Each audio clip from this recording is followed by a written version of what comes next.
बताइए कि ये जो तहरीक स्टूडेंट्स ने शुरू की कॉकरोच पार्टी के नाम की, और वो देखते देखते मोदी की हुकूमत को हिला के छोड़ दिया उन्होंने, तो आपको क्या लग रहा है कि ये जो इस्तीफ़ा दिया गया है वज़ीर तालीम की जानिब से, क्या अब मोदी बच जाएगा या फिर अभी भी खतरा है उसकी हुकूमत को? सरकार कॉकरोच का वार ना सह पाई।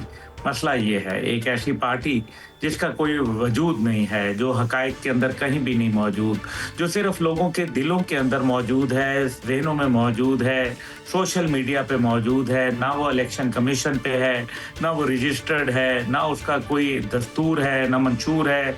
मैं एक छोटा सा जो उन्होंने बनाया उसके अलावा तो कुछ भी नहीं है। लेकिन मई 2026 के अंदर ये मारद वजूद में आने वाली पार्टी, जो कि चीफ जस्टिस ऑफ इंडिया ने जिस तरीके से नौजवानों को कॉकरोच से तशबीह दी, उसके बाद एक रिएक्शनरी तौर पर मजाक मजाक में एक आदमी अभिजीत दीपिके ने ये पार्टी बना डाली, और उसके बाद देखते ही देखते मिलियंस ऑफ फॉलोअर्स इसके सोशल मीडिया पे आने लग गए, और इतने हुए कि भारतीय जनता पार्टी को ये खतरा पड़ गया कि उनकी सरकार खतरे में है। और उसके बाद उन्होंने इनके ऊपर पाबंदी लगा दी, इनके सोशल मीडिया अकाउंट पे पाबंदी लगा दी, क्योंकि उनके 8.9 मिलियन फॉलोअर्स थे और इनके कहीं ज़्यादा फॉलोअर्स उनसे डेवलप हो गए थे। अब ऐसी सारी सूरत हाल के अंदर कॉकरोच जनता पार्टी, जो कि मई 2026 के अंदर आई, उन्होंने जब 22,80,000 नौजवानों का इस्तेहसाल हुआ, उनके साथ जुल्म हुआ एजुकेशन मिनिस्ट्री की जानिब से, तो उनका पेपर मेडिकल का लीक हो गया। मेडिकल का पेपर लीक हो गया जिसके ऊपर लोगों के अरमान थे, लोगों की ख्वाहिशात थी, पढ़े लिखे नौजवान थे। 20 नौजवानों ने खुदकुशी कर ली, और खुदकुशी करने के बाद जब मामलात आगे बढ़े और कॉकरोच जनता पार्टी ने एहतजाज का ऐलान किया, तो देखते ही देखते पूरे मुल्क के अंदर अवाम ने उनकी बातों के ऊपर लब्बैक कहते हुए उनके साथ खड़े हुए। इसी के अंदर अब जो कांग्रेस है वो भी शामिल है, और इसी तरीके से आम आदमी पार्टी भी मौजूद है। लेकिन आम आदमी पार्टी या दीगर सियासी पार्टियां असल में ये तो सिर्फ राइडिंग द सर्फ वाली बात कर रही हैं कि लहर उठी है उसके ऊपर ये भी खड़े हो जाएं, अपनी सियासत चमकाएं। लेकिन मुझे कुछ और नजर आ रहा है, मुझे ये नजर आ रहा है कि ये एक सिर्फ धर्मेंद्र प्रधान, जो कि उनके मिनिस्टर थे, उनके इस्तीफे की बात नहीं है। पहली बात है, उन्होंने इस्तीफा दिया नहीं है, अवाम ने उनके गले में हाथ डाल के निकाला है ये इस्तीफा, नंबर 1।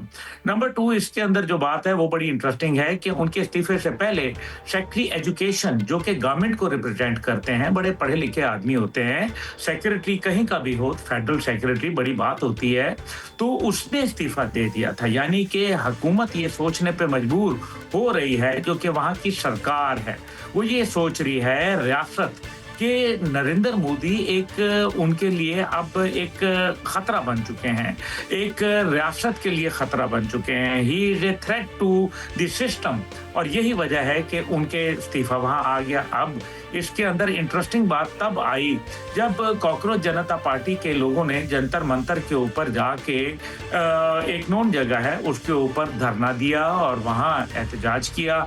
पुरअमन एहतजाज को रोकने के लिए नरेंद्र मोदी ने हमेशा की तरह पैलेट गन से हमले किए उनके ऊपर। पहले तो कश्मीरियों पे करते थे, अब पूरी दुनिया ने पैलेट गन के जख्म देके राहुल गांधी दिखाने लगे, दीगर लोग दिखाने लगे, उनको घसीटा गया, ऑपोजिशन लीडर्स को घसीटा गया सड़कों पर, और मजीद कुमक मंगवाई गई मुख्तलिफ सूबों से, क्योंकि जो लोकल पुलिस थी, लोकल जो उनके राइट पुलिस थी, वो भी नाकाम हो गई। इस सारे सिलसिले के अंदर अब मामला सिर्फ यहाँ नहीं ठहरता, बल्कि ये एक सिस्टम के खिलाफ बगावत है। अवाम तंग आ चुकी है। 27 लाख जवान जो हर साल भारत से किसी दूसरे मुल्क में चले जाते हैं नौकरी की तलाश में, 80 लाख वो जवान जो ग्रेजुएट होते हैं, जिनमें से सिर्फ 29% को बमुश्किल नौकरी मुयसर आती है। हर 16 मिनट में एक लड़की को बेआबरू कर दिया जाता है, और अब तो ये बेआबरू आबरू जिस अंदाज में किया गया, इतना अफसोसनाक कि वहां की रियासत क्या होती है, माँ की तरह होती है और उसका काम होता है बहू बेटियों के सर ढांपना, ना कि उनके सरों पे से उनके जिस्मों से कपड़े नोचना। और ये बातें खुद उन लड़कियों ने बताई, पढ़ी लिखी लड़कियां हैं, पढ़े लिखे नौजवान हैं, तंग आ चुके हैं। इसके अंदर एक बात बड़ी एक और अहमियत के हामिल है कि भारत के तीनों अतराफ बांग्लादेश, नेपाल और श्रीलंका में एंटी भारत एलिमेंट जो है वो इनकलाब का सबब बना। हसीना वाजिद जो कि उनकी एक प्रॉक्सी थी, हसीना वाजिद जो कि उनकी एक लाडली थी, वो उसको अवाम ने निकाल बाहर किया और भारत भिजवा दिया। देखना यह है कि नरेंद्र मोदी कहां जाएगा, क्योंकि ये बात अब अमित शाह और नरेंद्र मोदी के इस्तीफे से मुंसलिक कर दी गई और ये कहा गया कि 2026 के जो 2029 के इलेक्शन में बीजेपी को नहीं आने देंगे। एक और बात इसमें बड़ी अहम है कॉकरोच जनता पार्टी की कि वो ये कहते हैं कि बीजेपी की रुकनियत से आप इस्तीफा दें तो आप हमें ज्वाइन कर सकते हैं। ये है वो बात जिसका मतलब ये है कि असल में ये मूवमेंट बीजेपी की फासिद सोच, उनकी तंग नजरी, उनकी जो शिद्दत पसंदाना अमल और साथ ही साथ नरेंद्र मोदी जैसे दहशतगर्द के खिलाफ ये एक ऐलान जंग है। अब्दुल्ला भाई, जैसे आपने वाज़ह कर दिया है कि ये कोई सियासी रजिस्टर्ड सियासी जमात नहीं है, ये एक तहरीक उठी है और इम्तहानी पेपर लीक्स होने के बाद खुसूसन नीट की बात जो सामने आई है और जिस तरह भारत की असल में प्रॉब्लम है कि वो दूसरों को हकारत से देखता है, बुरी निगाह से देखता है। इन बच्चों के बारे में भी जिस तरह उसने हकारत से देखा और टॉन्ट किया कॉकरोच। अब जब कॉकरोच को टॉन्ट किया तो ये जो कॉकरोच ही नाम था, ये ग्रोह का तंजिया नाम जो था, ये इसकी ताकत बन गया और नफ्सियाती बर्तरी सामने आ गई है। मैं आपसे ये जानना चाहता हूँ कि जिस तरह आपने अभी फरमाया है कि ये अब जो तहरीक है, ये मेरी जो इन्फॉर्मेशन है, भारत में एक दो मेरे अफराद साफ़ी जो भाई हैं उनसे जब मैंने बात की है, वो तो मुझे ये कह रहे हैं कि अब ये वफाकी वज़ीर तालीम की बात नहीं है, अब ये कौमी इत्तेसाब की बात हो रही है, तालीमी निज़ाम में इस्लाहात के मुतालबात और गवर्नमेंट तक ये बात चली गई है। तो इन हालात में जो बिलियंस रुपए की करप्शन हुई है, वो कहते हैं कि हमने उसका एहतसाब भी लेना है। आपसे ये जानना चाहता हूं कि क्या आपको ये नज़र आ रहा है कि और वफाकी वज़रा के इस्तीफे और मोदी का जाना ठहर गया? अब्दुल्ला भाई देखिए सर, जाहिर है इसमें टाइम लगता है मोदी का, लेकिन मैं ये एक बात पे बड़ा हैरान हूं कि 2 माह के अंदर इस पार्टी ने इस जगह पे ला खड़ा किया जो ग्राउंड के ऊपर कोई हैसियत नहीं रखती, जो एक ख्यालाती सोच है, एक फिक्र है बस, और उसने एक मौजूदा सिटिंग गवर्नमेंट जो जमीन के ऊपर सब कुछ है उसको हिला के रख दिया है, उसको झिंझोड़ के उसको तितर बितर करके रख दिया है। ना मोदी का जंतर काम आया और ना मोदी का मंत्र काम आया। नतीजा ये निकल रहा है। यहाँ तक हम आपकी बात से एग्री हैं, छोटे बच्चों ने भूचाल पैदा कर दिया भारत में। लेकिन मेरा आपसे आखिरी सवाल सिर्फ जाते जाते ये भी बता दे, अब मैं तो फौज को जरा थोड़ा जानता हूँ, आप फौज को बहुत ज्यादा मुझसे जानते हैं। एक बहुत बड़ी अपॉइंटमेंट हुई है, लेफ्टिनेंट जनरल आमिर रजा को 4 स्टार जनरल के ओहदे पर तरक्की देकर कमांड नेशनल स्ट्रेटेजिक कमांड मुकर्रर कर दिया गया है।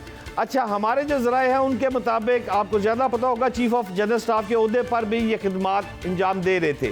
मैं आपसे ये जानना चाहता हूँ कि कमांडर नेशनल स्ट्रेटजिक का जो कमांडर होता है, ये बहुत अहम समझा जा रहा है। नाज़रीन बार बार पूछते हैं, आवाम बार बार पूछते हैं कि ये 4 स्टार जनरल की तैनाती हुई है, इसके बारे में बताएं। आपसे मैं जानना चाहता हूं कि पाकिस्तान के दफाई ढांचे में इसकी क्या अहमियत है, ज़रा एलैबोरेट करेंगे इस तैनाती को? देखिए, ये CNSC commander national strategic command, अब जनरल आमिर रजा साहब, सैयद आमिर रजा साहब जो हैं वो 1980 गालिबन 8 के अंदर उन्होंने कमीशन लिया और उसके बाद 6 लांसर्स को ज्वाइन किया जो कि एक मायनाज आर्मर्ड कोर की रेजिमेंट है। और इस टाइम पे उनके 4 जनरल ऑफिसर्स हैं, जिसके अंदर एक मशहूर ज़माना जनरल बाबर इफ्तिखार साहब भी हैं जो इस टाइम पे नेशनल डिफेंस यूनिवर्सिटी को कमांड कर रहे हैं और माजी में DG ISPR रह चुके हैं। इसके अलावा 2 मेजर जनरल ऑफिसर्स और हैं। तो एक बड़ी अच्छी रेजिमेंट जिसके अच्छे लोग मौजूद हैं। जनरल ऑफिसर जो हैं ये पहले एक इन्फेंट्री ब्रिगेड को कमांड कर चुके और एक आर्मड ब्रिगेड को कमांड कर चुके। इसके अलावा चीफ इंस्ट्रक्टर के तौर पर इन्होंने command and staff college Quetta के अंदर भी अपनी खिदमात अंजाम दी और नॉटिंघम यूनिवर्सिटी से ग्रेजुएट भी हैं और कमांड एंड स्टाफ कॉलेज से भी ग्रेजुएट हैं।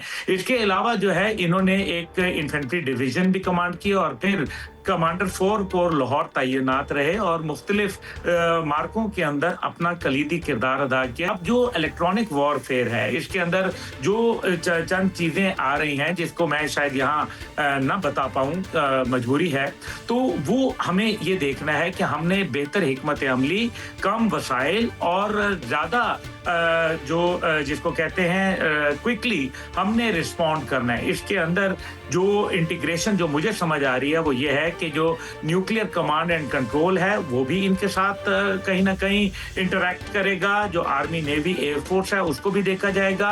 जो इलेक्ट्रॉनिक वॉरफेयर का मैंने आपसे गुजारिश की और इसी तरीके से जो पाकिस्तान की जो मिलिट्री डॉक्ट्रिन की स्ट्रैटेजी है उसको इन्होंने इम्प्लीमेंट करना है। एक किस्म का आप ये कहें कि ये एक हमारा आयरन फिस्ट बनकर सामने आएंगे और ये आर्मड कोर के जनरल ऑफिसर हैं, इंतहाई क्लीन ऑफिसर हैं, इनके ऊपर किसी किस्म की कोई बात नहीं है। और क्योंकि chief of general staff CGS के तौर पर ये अपनी जिम्मेदारी निभा रहे थे, तो CGS जो होता है वो तकरीबन फौज के जितने भी डिपार्टमेंट्स होते हैं जिसके अंदर आप मुख्तलिफ डायरेक्टरेट्स का जिक्र करते हैं वो तमाम की तमाम इनके ताबे होती हैं। इसलिए पूरी आर्मी का इनको एक अंदाज़ा है और साथ ही साथ मैं ये समझता हूँ कि हैवी इंडस्ट्रीज टेक्सला को भी इन्होंने कमांड किया और वहाँ जिद्दत लाए बहुत सारी चीज़ों में। और साथ ही मेरा ख्याल है कि ये एक इंतहाई अहम नई अपॉइंटमेंट है जिसके खत खाल आने वाले वक्तों में ज़्यादा निखर कर सामने आएंगे। हमें ये बताएं, जो खित्ते में डेवलपमेंट चल रही है तो लोग कह रहे हैं कि उनका अपॉइंट होना बहुत ज़रूरी था। आप क्या कहेंगे, कुछ चेंजेस आएंगी इस अपॉइंटमेंट के बाद?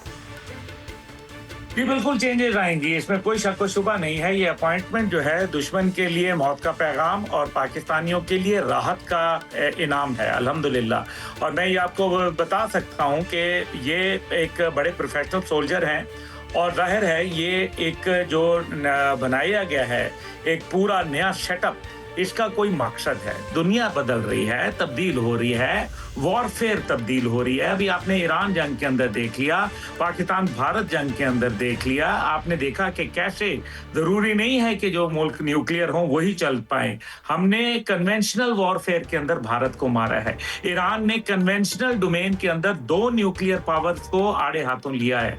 इसलिए पाकिस्तान की ज़रूरत यह है कि पाकिस्तान बेहतर स्ट्रेटजी जो है वो अपनाए। तो ये एक बड़ा सेंसिटिव इशू है और इसकी वजह से पूरे रीजन के अंदर पाकिस्तान की इस नई जो हिकमत अमली है उसको बहुत गौर से देखा जा रहा है, क्योंकि अभी तक इसके अंदर बहुत सारी चीजें ओपन नहीं हुई।